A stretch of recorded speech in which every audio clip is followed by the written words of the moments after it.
మనుషుల జీవన ప్రయాణం చాలా పెద్దది.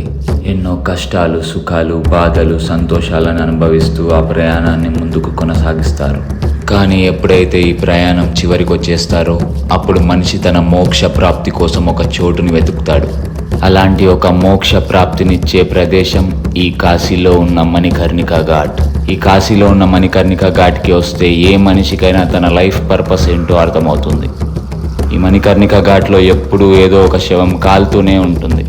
ఏ రోజైతే ఇక్కడ శవం కాలడం ఆగిపోతుందో ఆ రోజు ఈ కాశీకి ప్రళయం ప్రారంభమయ్యే రోజు అని ఇక్కడ వాళ్ళంతా చెప్పుకుంటున్నారు. ఇక్కడ ఎవరి శవం అయితే కాలుస్తారో వాళ్ళ ఆత్మకి మోక్ష ప్రాప్తి పొంది సీదా స్వర్గంకి వెళ్తారని ఇక్కడి వాళ్ళందరి నమ్మకం. అందుకే చాలామంది మరణించాక వాళ్ళ దహన సంస్కరణలు ఈ కాశీ మణికర్ణికా ఘాట్లో అవ్వాలని చాలామంది కోరుకుంటున్నారు. కానీ ఇక్కడ చావు చాలా డిఫరెంట్గా ఉందబ్బా. యాక్చువల్గా మన దగ్గర ఎవరైనా చనిపోతే మస్తు ఏడుపులు వింటారు కదా, ఇక్కడ అవేవీ లేకపోగా శవంని తీసుకొస్తూ పాటలు పాడుతున్నారు, డ్యాన్స్లు ఆడుతున్నారు.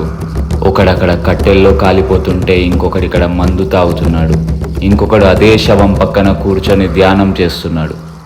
ఇక్కడ ఈ దృశ్యాలన్నీ చూశాక నా కాళ్ళ కింద చెమటలు వచ్చాయి.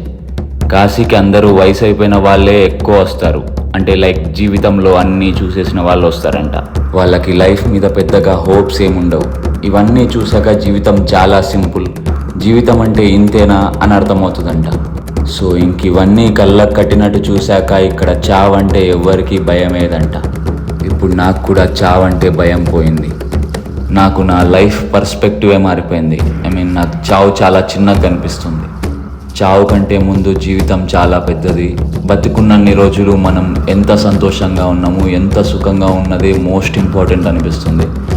సో నా లైఫ్ పర్స్పెక్టివ్ని అండ్ డెత్ మీద ఉన్న నాకు ఒపీనియన్ని మార్చిన ఈ మణికర్ణికా ఘాట్కి ఒక ప్రత్యేక కృతజ్ఞతలు.